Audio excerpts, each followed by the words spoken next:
better food between Memphis and Jackson, man, I'm gonna have to say Memphis.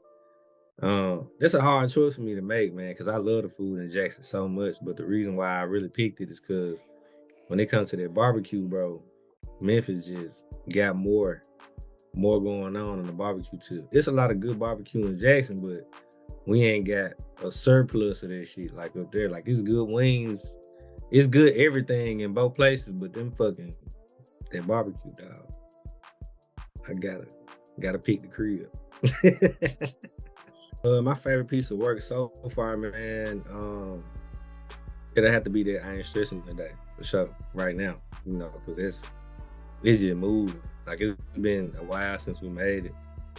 And to see how it's still moving and how people still getting hip to it and just enjoying it and having a good time to it.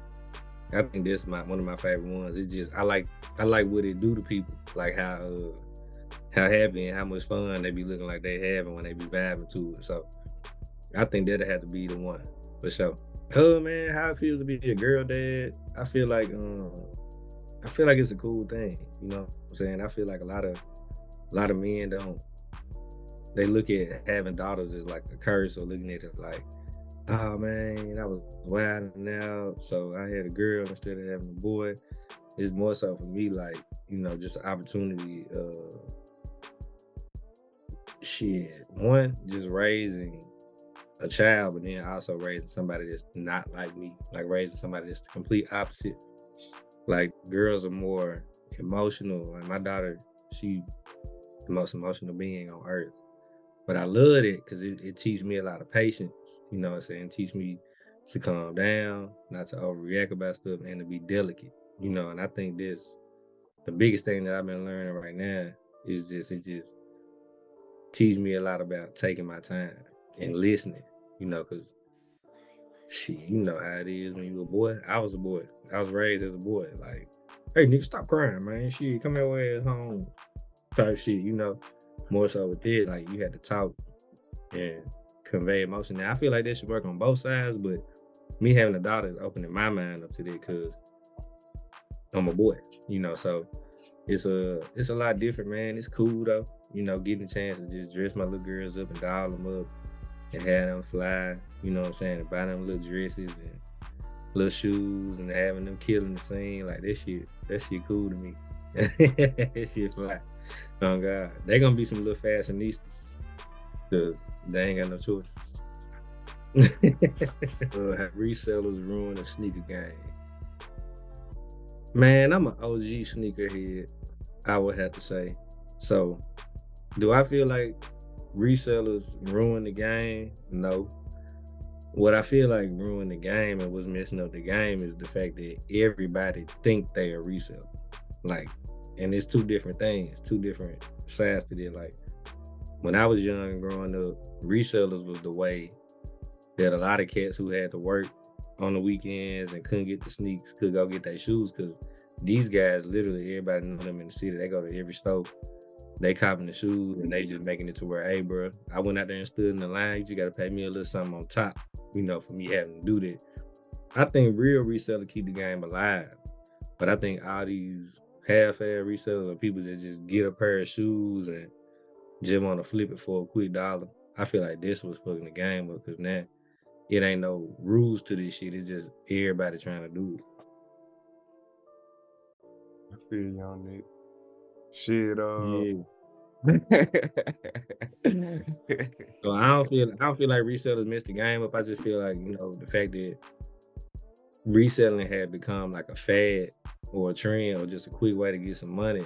I feel like that's what missed the game up, because the people who I know resell for real and the people who really plug into the sneaker community, we look out for each other. So it ain't more so of a reselling thing. It's like we just looking out for each other, and sometimes they come with just a little bit of extra profit. We ain't charging niggas $1,700 like StockX. Like if I sell a pair of shoes to somebody like Chucky or somebody like Terrence, you know what I'm saying, or somebody that really be having shoes and that's really sneakerhead, my boy Garrett, I give it to them for the same thing I paid for if I know they want it more than I want it. Or if they throw me up, because they might look out for me next time. But this whole little StockX GOAT thing, it ain't ruining the game, but it's just making it to where it ain't fair. Like anybody with a computer, $1,500, and wake up on Saturday morning can make something shake. Nah. You ain't gotta know nothing. You just boom. My thoughts on the takeout situation, man. I'm sad about it, you know. And I'm sad about it not because it's just a thing you do when people pass and when you grieve. It's just like I was such a big fan of him from the get-go, from day one. Like I always tell him, for brother, man, hard brother, man, the truth. Like to then people finally getting the chance to actually like understand what I was saying. I think that's the coolest part. But like the past couple of years, I've been hearing more takeoff appreciation. You know, like, and the part that made me sad is right when I feel like he had started to get his flowers and started to be more appreciated and more revered on the scene when it came to that conversation. Like he was taken away from us, you know, through violence. At that, senseless violence, that's stupid. But for somebody that ain't never really been in the mix, being on there, that kind of shit hit home, because I be out the way, and that shit just kind of hurt. It's like, damn, the most out the way nigga got took out this bitch. You know what I'm saying? And he was out the way when it happened, and that's what's crazy. You know what I'm saying? He was still staying out the way, even though he was out the way. So it hit your boy hard, man. I just feel like niggas gotta put these guns down and learn how to fight and just get their ass beat like they daddy used to. A lot of shit have changed, I swear to God. We still had it, brother. Niggas weren't so quick to pull the strap out, he'll still be here with us. You know what I'm saying? So that's how I look at this shit. But I hate it, man. I hate it happening to him. I don't want it to happen to nobody, but of course, like when it happened to somebody that's like that cool, that dope, and that you feel like really just a low-key chill person, that shit just it hurt more. Cause like, damn, there's so many niggas that's out here wilding, and he just wasn't even wilding. My unpopular opinion, not everyone looks good with a shaved head.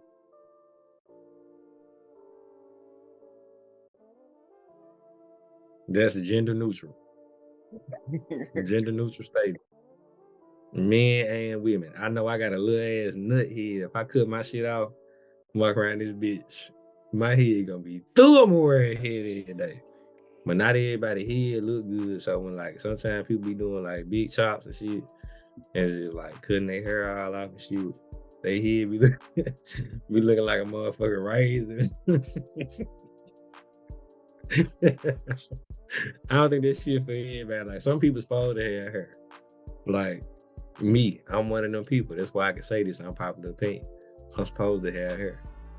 If I cut my hair off, my head look good as hell. I'm gonna look like that motherfucking nigga out Ninja Turtle with that big ass body and that little ass head. I'm not cutting my fucking hair off.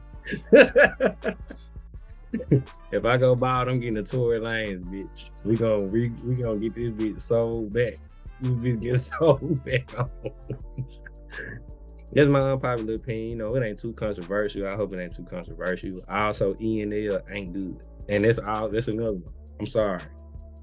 Niggas can fight me if you want to. Y'all know my social media. Come see me. E&L is disgusting.